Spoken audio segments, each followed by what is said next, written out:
About 25 sailors from London to Turkey converged on Suda Bay for training on ways to better project the opportunities of military service to sailors looking to get out of the Navy. Theater-wide advisor Senior Chief Jerry Finley says the first-time training's goal is to bring a refocus on what career counselors do. Actually, myself and the Fleet Master Chief talked about this, Master Chief Holstein. We talked about this quite a bit in some of our travels. We travel around the theater together, and when he does his Fleet CMC calls, I get a lot of the career counseling questions and handle some on-the-spot type problems. And one of the things that I recognized while I was traveling around is we've gotten out of the retention business, and we got to get back into it. And the first part of this is being able to identify what the sailors' goals are. The week-long class gave counselors a chance to voice some of the obstacles they face in keeping sailors Navy and gave them information on how to make sailors' goals and the Navy's better coincide. When a sailor is 12 months out from his EAOS, what we want to do is we want to sit them down and have an interview with them. At that time, we're going to determine what their goals are, and that's what this training does, is it helps them realize what their goals are, and it helps us realize what their goals are. And when we do that, then we can set forth a plan to either help the person get the orders they want, or to help them get, the school that they want, or to change rates if necessary. Because I think most people really do want to stay in the Navy, but they don't realize what all the opportunities are. And when we find out what drives that individual, then we're back into the career counseling mode. Senior Chief Finley added that the training will continue annually, not only to boost retention, but also to make sailors more aware of how they can meet their lifelong goals in the Navy. Reporting for Suda Bay News, I'm Navy journalist Martin Wright.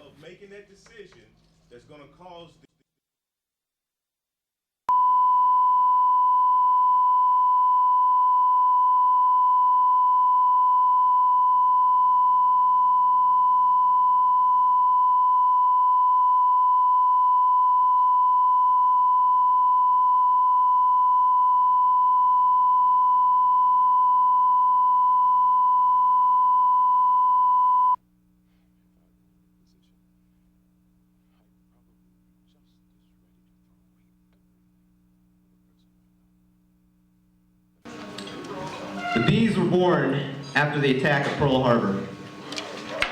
Following this event, the American strategy was to reach the Japanese mainland by island hopping through the Western Pacific, with Japan being the final island on this elaborate hopscotch plan.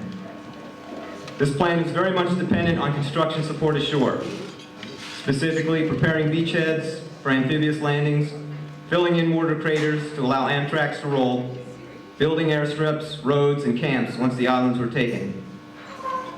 Much like today, you can ask a contractor to pretty much do anything. However, there's one thing you can't ask a contractor to do, and that is to give his life for his country. Hey, it was with great pleasure that I get to re-enlist Petty Officer Todd Pogue this evening. He's been with me for the last 4 months. Those of you that don't know Petty Officer Pogue, a couple weeks ago, and don't want to know him, he's pretty well respected in the det, pretty well. Orders of the President of the United States. I'll follow the orders of the President of the United States. And all officers appointed over me. And all officers appointed over me. In accordance with regulation. In accordance with regulations. I state your name. I, Israel Estrada Rodriguez. Do solemnly swear. Do solemnly swear. That I will support and defend. That I will support and defend. The Constitution of the United States. The Constitution of the United States. 13 years ago, when I was a lieutenant commander, I had lunch with the fellow that designed that emblem. And he said, we came up with the CB as a bee because the bee is a peaceful animal that works really hard, minds his business until somebody ticks him off. And then he packs a powerful sting.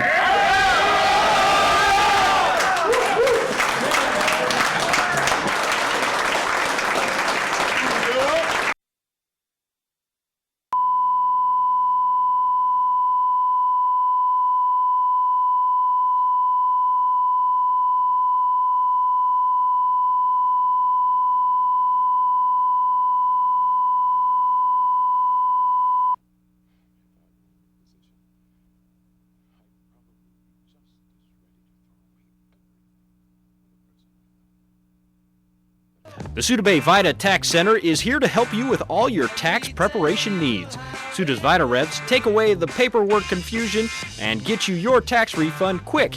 And best of all, it's free. Money for free doesn't come along often, so visit the Tax Center now.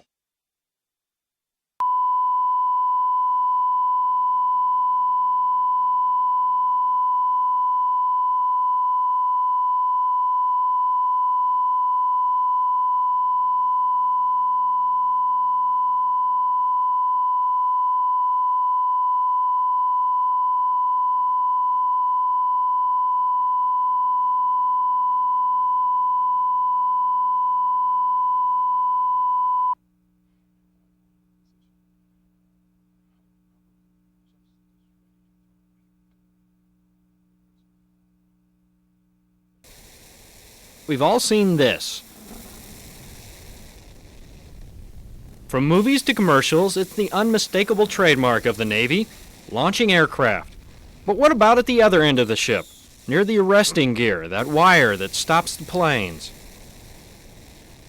They land every minute and a half, and in order to keep up that pace, the wire has to recoil safely and quickly, and it falls on Airman Keith Sovey to make sure it does. My job is called a deck checker. I basically make sure everything is safe and working properly. Basically just make sure everything is all right and working properly topside. When the bird comes in and lands, takes the wire out, I have a push bar. I go out and I push the purchase cable away from the foul line. So it doesn't, if the boat's at a list, where it's tilting, the wire would come over the foul line and it could strike people, it could hit aircraft, other machinery, and it would cause a lot of damage or a personal injury, and it will also cause us a lot of work. And that work of protecting his shipmates and the multi-million-dollar aircraft aboard the Eisenhower can go on for about 20 hours a day sometimes, says Sovey. They say we work 24 hours a day, 7 days a week, and it's literally almost true. The 22-hour days are common. They're 2 hours sleep, and it's right back up doing the same thing again the next day. So Sovey says it's work he enjoys while serving the Navy and aboard the USS Eisenhower. Reporting for Suda Bay News, I'm Navy journalist Martin Wright.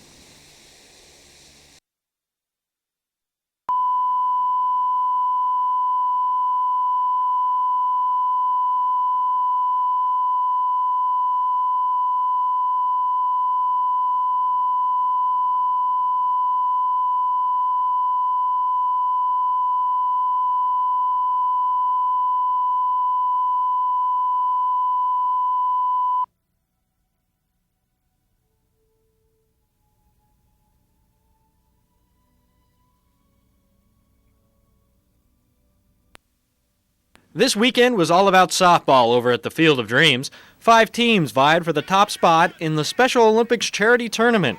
Saturday saw a thinning of the crop as 3 teams were knocked out of competition, leaving VQ2 and Security to fight it out in a doubleheader Sunday. The first game ended in what had to be a disappointment for VQ2. Final score was 33-8. The second game saw the Flyboys tighten things up a bit, and they were actually leading 3-2 into the third. But then the biscuit wheels came off that gravy train. Security turned up the power, and VQ couldn't stop them. A pair of homers, including this one by Eric Hazel, sent Security into a big lead, and they never looked back. With the 15-run mercy rule in effect, this one was called in the 5th inning, 24-5. Thank you all for participating in the Special Olympics softball tournament. It goes all for a good charity. We appreciate your sportsmanship. Great job on a great team. Congratulations. Thank you.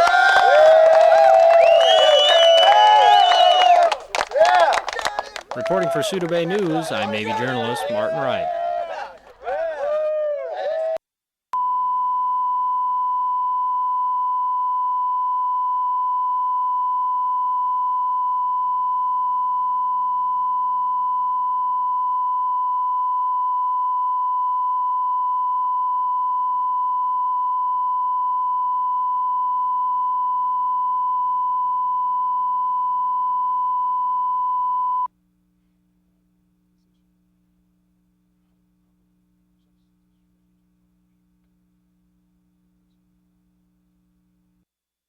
After the ship pulls in, the first stop is on base to hit the exchange. Well, basically because we haven't been to a Navy exchange in a long time, we need to stock up on some essential stuff like hair products, you know. Engineering berthing. We never have more any toilet paper in 1 week than the rest of the berthings through the entire month. Mother's Day, May 14th. I gotta give my mom a card. Very important.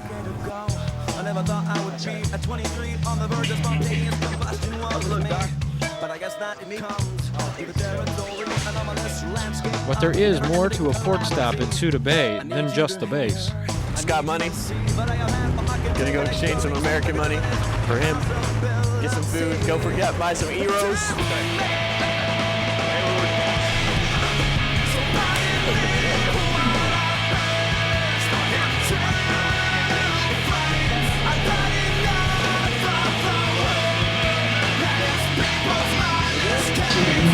I thought another Greek port. This is the third one I've been to. Gonna hit up for some Eros. Yes, please. I didn't expect to be here today. I figured I was just gonna hit the base and like say get an Euro, go back to the ship, get a little rest. I had a couple Eros full now. Gonna go do a little souvenir shopping. Looks like a theme song, but I don't know. Definitely love the music here. Uzo. This is a Minotaur, right? Minotaur?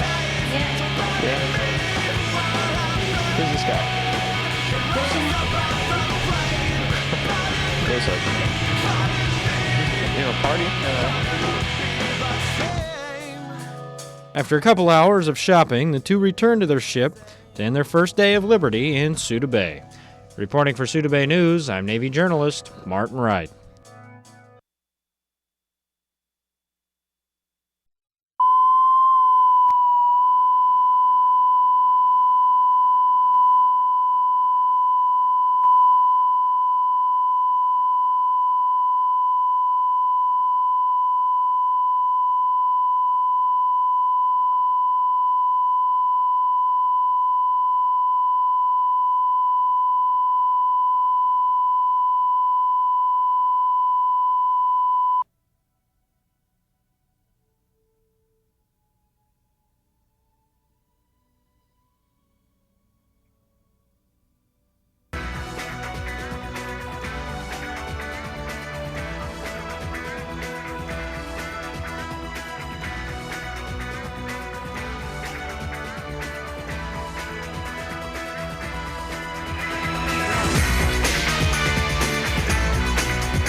Starting at noon, the aircraft is getting its final checks, and the cargo is being loaded for transport to the carrier. After that is complete, the engines are gunned up, and the crew is off on their flight to the carrier. But first, they make a refueling stop in Hurghada, Egypt. On the way to Hurghada, the co-pilot, Lieutenant Michael Martin, explained the mission and the versatility of the C-2 aircraft. Take logistics, parts, supplies, and passengers to the ship. We also take DVs, we take media people, and we also can transport Navy SEALs and do high altitude, high opening, and high altitude, low opening, hey-ho and hey-low drops. Also, we can drop combat rubber raiding craft, which are the rubber ducks that the SEALs use. Plus, it's a fun airplane. A lot of people look at it and don't think it's fun because it's not like the pointy-nosed jets, but it actually is. We still go in for the carrier break. We can do formation flying, and it's a great airplane. It's, in my opinion, one of the strongest airplanes and safest airplanes on the ship. On the carrier, the turnaround is quick. The C-2 is the last one to land and the first one to leave. In 45 minutes, all of the aircraft's cargo is offloaded and the plane is refueled. The C-2 needs to move quickly because it's in the middle of the flight deck and all the carrier's aircraft can't launch until the C-2 does. Once we land on the carrier, the first thing we want to do is clear the landing area. We go ahead and get the signal and we fold our wings. Therefore, when we come over, we can park and stay clear.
The key to doing well on a PRT is preparation.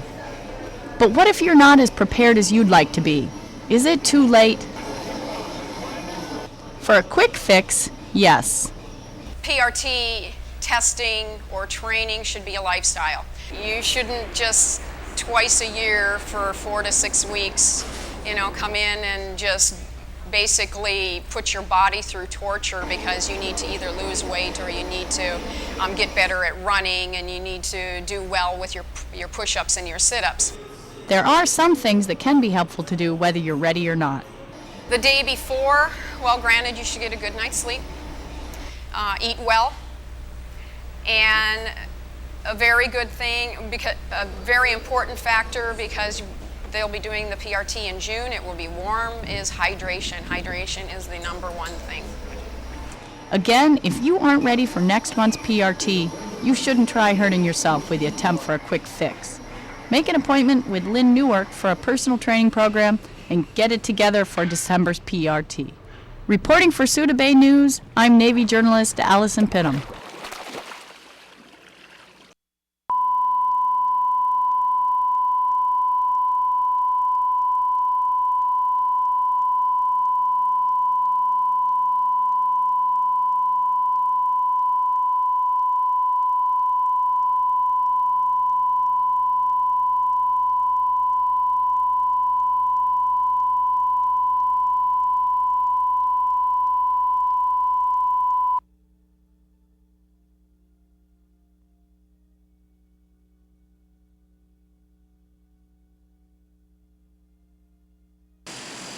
Today, the call is to meet up with 4 Italian Navy Harriers just under the heel of the boot of Italy and deliver the fuel they need. While the KC-130 is configured to deliver fuel, it can carry out a myriad of missions, from regular cargo loading to dropping paratroopers. But for fueling missions, all cargo is taken out of the aircraft and is replaced with what is simply a big gas tank. Pretty much a big gas tank holds about 24,000 tons of fuel. Just extra added fuel as to add to the fuel tanks that are in the wings. Up here you have the air pumps. They'll send up fuel to the wings and out the wings to the pods so we can refuel the planes. After reaching the rendezvous point, the crew has the plane make ovals in the sky and reduce speed to save fuel. After about an hour of loitering, the Italians are spotted and the refueling probes are out to meet them. They'll make a rendezvous on us. Generally, the aircraft with higher speed does the maneuvering on the aircraft with slower speed. They'll be coming in maybe at 420 knots, and we'll be at 230 by the time they get here. Once they call us, we'll push power up, get 230 knots indicated. We'll let the pilots know what position they're in, and we're going to tell the pilots to clear them in whenever they're stable and ready to plug into our hoses that come out of our pods, and pretty much just let the pilots know where the planes are at. That way we'll keep from running into them and make sure everything's just safe for everybody. While the Italians on the left side of the KC-130 seem to have no problem fueling up in quick succession, the right side of the plane proves to be a challenge.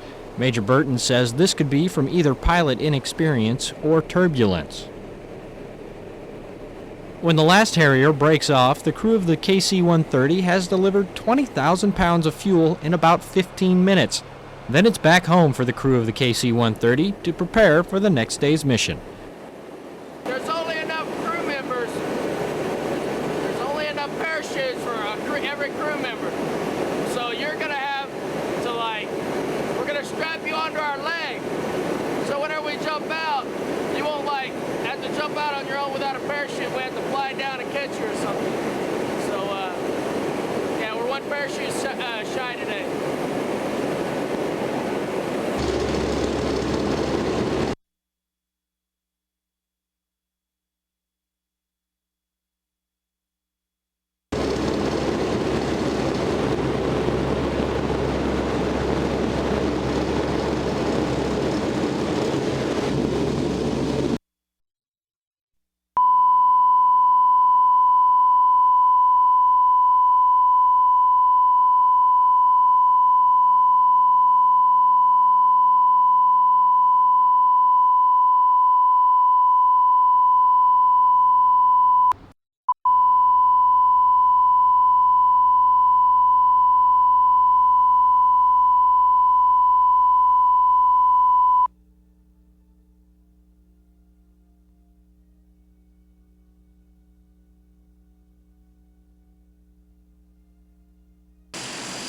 Today, the call is to meet up with 4 Italian Navy Harriers just under the heel of the boot of Italy and deliver the fuel they need. While the KC-130 is configured to deliver fuel, it can carry out a myriad of missions, from regular cargo loading to dropping paratroopers. But for fueling missions, all cargo is taken out of the aircraft and is replaced with what is simply a big gas tank. Pretty much a big gas tank holds about 24,000 pounds of fuel. Just extra added fuel as to add to the fuel tanks that are in the wings. Up here you have the air pumps. They'll send up fuel to the wings and out the wings to the pods so we can refuel the planes. After reaching the rendezvous point, the crew has the plane make ovals in the sky and reduce speed to save fuel. After about an hour of loitering, the Italians are spotted and the refueling probes are out to meet them. They'll make a rendezvous on us. Generally, the aircraft with higher speed does the maneuvering on the aircraft with slower speed. They'll be coming in maybe at 420 knots, and we'll be at 230 by the time they get here. Once they call us, we'll push power up, get 230 knots indicated. We'll let the pilots know what position they're in, and we're going to tell the pilots to clear them in whenever they're stable and ready to plug into our hoses that come out of our pods, and pretty much just let the pilots know where the planes are at. That way we'll keep from running into them and make sure everything's just safe for everybody. While the Italians on the left side of the KC-130 seem to have no problem fueling up in quick succession, the right side of the plane proves to be a challenge. Major Burton says this could be from either pilot inexperience or turbulence. When the last Harrier breaks off, the crew of the KC-130 has delivered 20,000 pounds of fuel in about 15 minutes. Then it's back home for the crew of the KC-130 to prepare for the next day's mission. From Suda Bay Crete for AFN Europe, I'm Navy journalist Mark.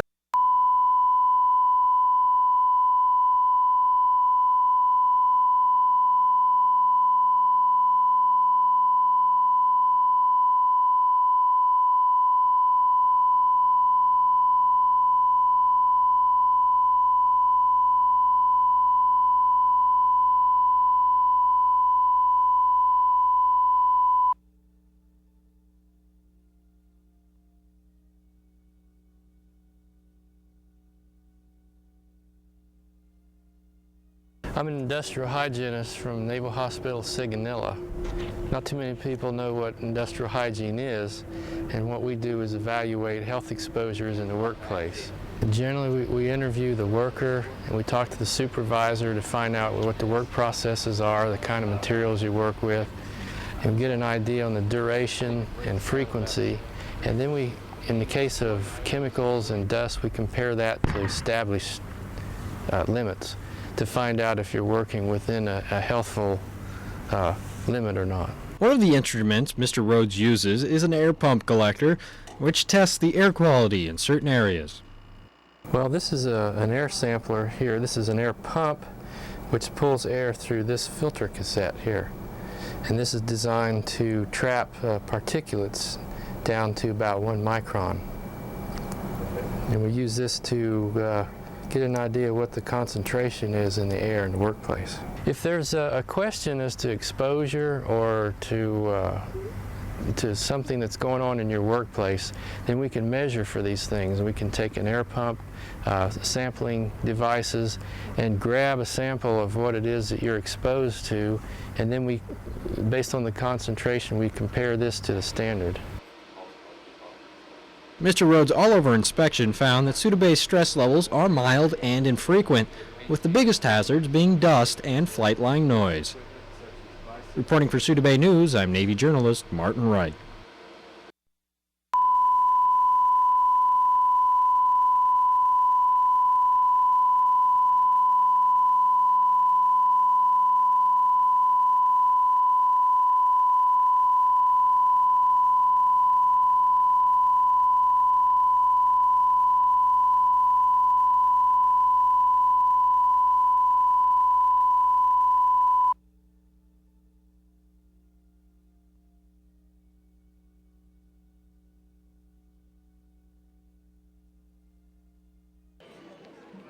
Representing peoples who have moved to Hanya temporarily or permanently, the festival gave each community a chance to show off their native cultures. A cross-section of the world's peoples, the festival had lesser-known countries like Kurdistan next to more prominent ones like Italy and Germany. Nehmen Sie mal unseren Kiosk. Die Damen potato salad. Is it any different than that stuff Mom made? Better. No mustard, but it's got onion. It's good. This is leather. This is from elephants. And this one from snake. Yeah. And this one is our costume, just like the one I'm wearing. Our costume from a special fabric. My name is Nail. I'm from Palestine. And I'm a student in Greece, Saudi Arabia, from the Holy Land, the water, the oil.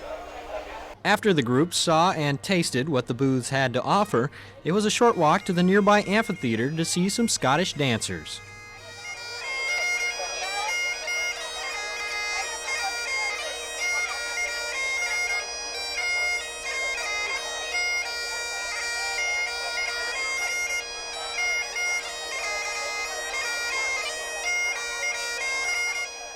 The festival runs until the 23rd.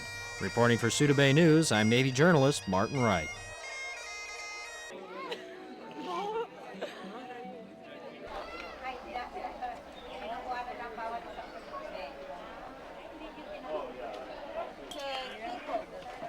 But I don't know, we have to go They look like balls. So, are you giving out free shots? I don't know. I'll have to ask my boss about that. Have you had a free shot? I'll see you again. Yes. Small cup though. Do you want ice with? Small cup, yeah, I usually don't. Ice? Ice, sure. Would you like to try some last face shots? Seeing you've got a nice face. Wow. As long as you can hold your camera steady when you've drunk it. Actually, it gets steadier the more I drink. Want some ice? No, I got 500 right here. It's got a nice face, so Oh, we'll do let I him usually have to pay? I'll pay. Don't go telling everybody we're giving free drinks away. I'll try a big one. You try a large one, right? I'm not afraid. No, you're not bothered.